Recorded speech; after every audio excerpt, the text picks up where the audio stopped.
नमस्कार, स्वागत है आपका एस्ट्रो कॉम पे। और मकर राशि, इसका दिसंबर महीना कैसा गुजरेगा। और आज 1 दिसंबर है, उसके हिसाब से कुंडली एक बगल में आपके बनी हुई है जो ग्रहों के गोचर को दिखा रही है।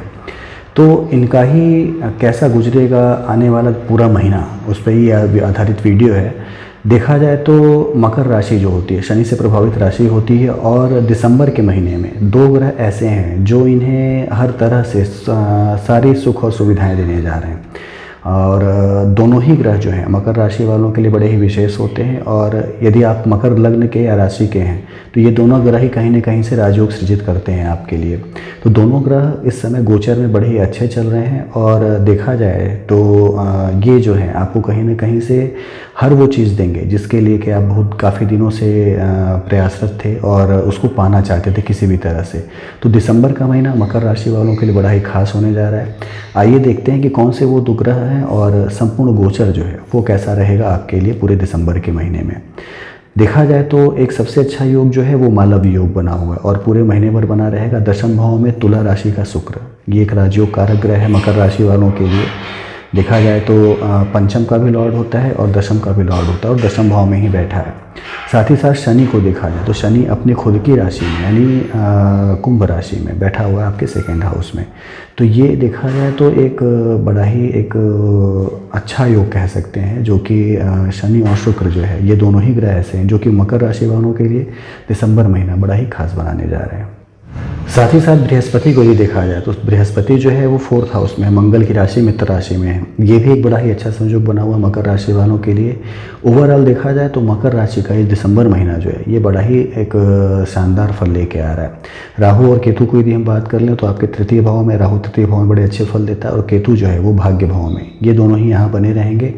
साथ ही साथ मंगल जो है, हालांकि इस कुंडली में दिखाया गया कि मंगल और सूर्य एक साथ है आपके 11th हाउस में, मंगल स्वगृही है। सूर्य जो है वो 16 तारीख के बाद चला जाएगा आपके 12th हाउस में, बुध के साथ बुधादित्य योग बना लेगा। तो ओवरऑल देखा जाए तो एक विशेष फल बना हुआ है मकर राशि वालों के लिए। और अलग अलग यदि आपका आर्थिक क्षेत्र कैसा होगा, आपका जो स्वास्थ्य है वो कैसा होगा, पारिवारिक जीवन, दाम्पत्य जीवन, लव लाइफ आपकी कैसी होगी, कार्यक्षेत्र कैसा होगा, ये सारी चीज़ों पे अलग अलग फोकस किया जाए। तो पहले यदि कार्यक्षेत्र को ले लें तो कार्यक्षेत्र में व्यापार और नौकरी दोनों चीज़ें आती हैं। व्यापार जो है आपका तुला राशि के लिए आप दशम भाव से देख लें यदि, और सप्तम भाव से देख लें सब, तो यहाँ पे देखा जाए तो नौकरी वालों के लिए विशेष योग बनेगा। शुक्र जो है वो कहीं ना कहीं से सारी चीज़ों को, बृहस्पति की दृष्टि है आपके दशम भाव पे, शुक्र दशम भाव में है, तो वो सारे कार्य जो कि आपके पुराने थे, पोस्टिंग होना, प्रमोशन होना, कोई सरकारी कार्य जो रुके हुए थे, ये सारी चीज़ें आपके होंगी। यहाँ पे एक सुविधा ये मिलेगी कि सूर्य जब तक आपके लाभ भाव में रहेगा, यानी करीब करीब 16 दिसंबर तक, तब तक आपके सारे कार्य जो हैं वो सरकार से संबंधित, सूर्य जो है राजकीय ग्रह माना जाता है, सरकार से संबंधित ग्रह माना जाता है, लाभ भाव में रहेगा मित्र राशि में मंगल के साथ। तो निश्चित रूप से 15 तारीख से पहले नौकरी वालों के लिए एक विशेष सफलता मिलने के योग बनेंगे।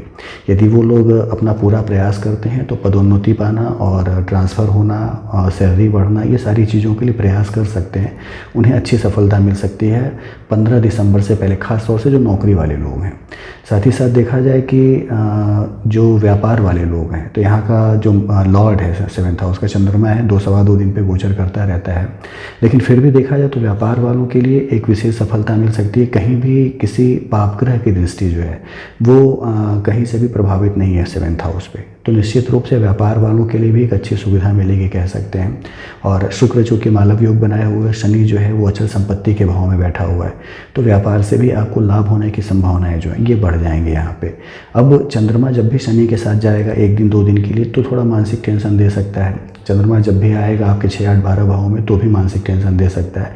लेकिन ओवरऑल देखा जाए तो नौकरी के लिए और व्यापार के लिए मकर राशि वालों के लिए एक विशेष सुविधा बनी हुई है, अच्छी व्यवस्था बनी हुई है। पूरा यदि प्रयास करते हैं खासतौर से 15 दिसंबर से पहले तो चीज़ों में एक अच्छी बढ़त मिल सकती है। कहा जाता है कि यदि आपका समय अच्छा चल रहा हो तो उसमें आप ऐसे ऐसे कार्य कर डालिए कि आप फाउंडेशन एक डाल दीजिए, जो कि यदि आपका समय खराब भी आया तो उस समय ये सारे कार्य जो आपने अच्छे समय में किए हैं वो आपको कहीं ना कहीं से धन आगमन की चीज़ें बनाए रहें आपके लिए, और धन आता रहे, तो चीज़ें और ज़िंदगी सुचारू रूप से चलती रहती हैं आपकी।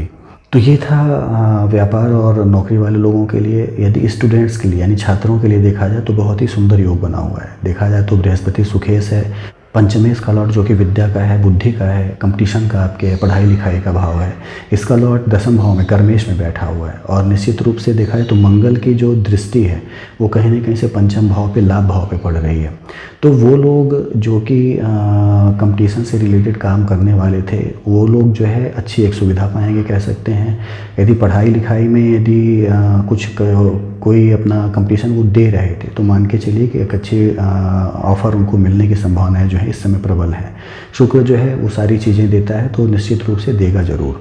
भाग्य आपका थोड़ा कमज़ोर है कहा जा सकता है। भाग्य भाव का जो लॉर्ड है बुध, वो चला गया 12th हाउस में, तो भाग्यवश कुछ पाने की उम्मीद मत करिए। भाग्य मजबूत होता है तो सफलता और जल्दी मिलती है, लेकिन जो स्थिति बनी हुई है उसके हिसाब से यदि देखा जाए तो चीज़ें मिलेंगी तो, लेकिन अपने पूरे कर्म आप जरूर करिए, भाग्य के भरोसे मत रहिए। बुध जो है आपको बहुत सपोर्ट करने नहीं जा रहा है। तो वो लोग जो कि पढ़ाई लिखाई से संबंधित हैं, कोई नौकरी पाना चाहते हैं, समय बड़ा अच्छा चल रहा है उनके लिए, मेहनत पूरी अपनी कर दीजिए तो शुक्र जो है राजयोग सृजित करेगा और आपको उन चीज़ों में सफलता दिला देगा। तो प्रयास पूरे करिएगा। बार बार समझाने के पीछे ही रह जाना कि भाग्यवश भरोसे मत बैठिए, भाग्यवश जो है चीज़ें नहीं मिलने जा रही हैं। स्वास्थ्य की बात यदि करें तो स्वास्थ्य के लिए थोड़ा आपको समस्या हो सकती है। जब भी शनि या बुध जो है ये 12th हाउस में आ जाए तो हड्डियों से संबंधित समस्या, मसल्स से संबंधित थोड़ी प्रॉब्लम, ये सारी चीज़ें मिल सकती हैं। साथ ही साथ जो पेट की समस्या ये आपकी एक बढ़ सकती है कह सकते हैं। तो ये इन सब चीज़ों से थोड़ा यदि आप बचे रहें तो बाकी अन्य कोई समस्या होने नहीं जा रही है। 15 तारीख के बाद यानी 16 तारीख के बाद कह लें, 16 तारीख के बाद जब भी सूर्य चला जाएगा 12th हाउस में तो इसकी समृद्ध दृष्टि पड़ेगी 6ठे भाव में, तो ब्लड प्रेशर की समस्या भी बढ़ सकती है। तो जिनको पहले से है बीमारी उनको थोड़ा सावधान रहना होगा। बाकी नई बीमारी होने के या बहुत ज़्यादा क्रिटिकल इलनेस होने की संभावना यहाँ पे कोई नहीं बन पा रही मकर राशि वालों के लिए, तो एक अच्छा चीज़ है। स्वास्थ्य सही रहेगा तो निश्चित रूप से आप जो है अपने काम में मन भी लगा सकेंगे और धन कमाने या किसी कंपटीशन में पार्टिसिपेट करने के लिए स्वास्थ्य सही रहना बड़ा ही ज़रूरी है। तो एक अच्छी व्यवस्था बनी हुई है, स्वास्थ्य आपका सही रहेगा कह सकते हैं। संपूर्ण पारिवारिक जीवन और दाम्पत्य जीवन की यदि बात करें तो आप देख सकते हैं कि 2nd हाउस जो कि संपूर्ण पारिवारिक जीवन का भाव है, इस पे मंगल की 4थी दृष्टि, शनि यहाँ पे मौजूद है। तो जब यही ये चीज़ें बनती हैं कि मंगल शनि की दृष्टि संबंध कहीं से बना तो थोड़ा अपने आप पे नियंत्रण रखना जरूरी होता है। एक इसको विस्फोटक योग बोलते हैं, यानी दृष्टि संबंध हो, युति संबंध हो तो ये विस्फोटक योग बन जाता है। तो इस पर थोड़ा यदि आप नियंत्रण रखते हैं तो मान के चलिए कि आपका संपूर्ण पारिवारिक जीवन जिसमें आपके सारे रिलेटिव्स हैं, माँ बाप हैं, भाई बहन हैं, सभी लोग हैं, चाचा लोग हैं, तो उनसे संबंध आपके विशेष रूप से अच्छे रहेंगे। साथ ही साथ जो आपकी लव लाइफ है और दाम्पत्य जीवन है ये आपकी बेहतर चलेगी, इसमें बहुत विशेष समस्या नहीं होने जा रही। किसी भी पापग्रह की दृष्टि जो है वो आपके 7म भाव पे नहीं है जो कि दाम्पत्य जीवन का भाव है, तो ये एक कह सकते हैं अच्छा चलेगा। राहु जो है उसकी 5म दृष्टि है, मान सकते हैं थोड़ी, लेकिन राहु जो है वो दिमाग है जो कि थोड़ा कहीं ना कहीं से कभी खुशी कभी गम इस तरह की चीज़ें देता है। तो एक मूड जो है वो थोड़ा चेंज हो सकता है। आपकी पत्नी है या पति है, थोड़ा चेंज आ सकता है उसमें, लेकिन ओवरऑल देखा जाए तो शुक्र का मजबूत होना, बृहस्पति का केंद्र में होना, ये सारी चीज़ें दिखाता है कि दाम्पत्य जीवन भी आपका बेहतर चलेगा। लव लाइफ की बात करें तो मंगल के 7वीं दृष्टि है आपके 5म भाव पे और ये चीज़ जो है थोड़ा आपको उग्र बनाती है कह सकते हैं। सूर्य और मंगल दोनों एक साथ जो है फिलहाल 16 तारीख तक लाभ भाव में, उसके बाद फिर वो 12वें भाव में सूर्य जाएगा। तो थोड़ा यदि आप अपने जो पार्टनर है उसके साथ थोड़ा पोलाइट रहते हैं, थोड़ा नम्रता से पेश आते हैं तो लव लाइफ भी आपकी बेहतर चलेगी, बहुत समस्या नहीं आने वाली है इसमें। आर्थिक फ्रंट पे देखें तो एक चीज़ जो है वो सबसे ख़राब है इस समय कि आपको कहीं भी कोई रिस्क नहीं लेना है। यानी यदि आप पैसा शेयर और म्यूचुअल फंड्स और सट्टे में लगाना चाहते हैं या कहीं पे इन्वेस्ट करके कमाना चाहते हैं तो इस समय भाग्य जो है आपका बहुत अच्छा नहीं बना हुआ है। बुध जो है वो प्रबल नहीं है मित्र राशि में, लेकिन प्रबल नहीं है ये, तो थोड़ा आपको इन सब चीज़ों से बचने की सलाह दी जाती है। उसके बाद के जो महीने आएंगे, जनवरी में आप कर सकते हैं ये काम, तो आपको फ़ायदेजनक आपके केंद्र में आ जाएगा बुध जो है। लेकिन फ़िलहाल अभी जो है ये बहुत अच्छा नहीं है और शेयर मार्केट कह लें या उसके लिए कह लें थोड़ा ख़राब स्थिति है।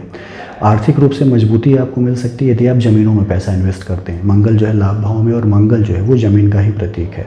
ब्लड बैंक में कर सकते हैं, मशीनरीज़ में कर सकते हैं कह सकते हैं, और साथ ही साथ ज़मीनों, मल्टी स्टोरेज, इन सबों में पैसा इन्वेस्ट करते हैं तो लाभ की संभावनाएं बढ़ती हैं आपकी। लेकिन आप यदि शेयर मार्केट में जाना चाहते हैं, म्यूचुअल फंड्स में जाना चाहते हैं, कहीं तुरंत पैसा कमाना चाहते हैं तो उसमें यदि आप उन सब चीज़ों से बचते नहीं हैं तो संभावना यहाँ पे नुकसान होने की है। तो आर्थिक फ्रंट पे भी चीज़ें अच्छी बनी है, लेकिन थोड़ा सजग रहें तभी चीज़ें जो हैं मिल पाएंगी, नहीं तो फिर नुकसान होने की संभावना भी प्रबल बनी हुई है। तो इतनी चीज़ें थी मकर राशि वालों के लिए दिसंबर के महीने में। पूजा इन्हें करनी हो तो निश्चित रूप से शुक्र और शनि को जितना मजबूत ये करेंगे उतना ज़्यादा फायदेजनक इनके लिए होगा। शुक्र विशेष रूप से फायदेजनक है ही है, शनि भी सेकंड हाउस में खुद की राशि में है, तो इन दोनों को मजबूत करें। शनिवार को हनुमान जी की आराधना करें और शुक्रवार को यदि लक्ष्मी जी की आराधना करते हैं तो मान के चलिए कि इनके दोनों ग्रह जो हैं, चूँकि इनकी लग्न और इनका जो पंचम और इनका जो दशम भाव, ये सारी चीज़ें मजबूत हो जाएंगी। और इतने भाव जब मजबूत होंगे तो मान के चलिए कि बेहतर एक सफलता मिलने की उम्मीद भी बढ़ जाएगी। तो मकर राशि वाले ये पूजा ज़रूर करें, और जीवन में यदि चाहते हैं कि सफलता मिलती रहे तो हमेशा शुक्र और शनि को मजबूत बनाए रहें। निश्चित रूप से एक नई चीज़ें जो हैं सामने आएंगी और सफलता के जो द्वार हैं इनके लिए खुलते जाएंगे। बाकी आपके पास नीचे नंबर दिए हुए हैं, उन पर आप बात कर सकते हैं, आपके सवालों के जवाब दे दिए जाएंगे।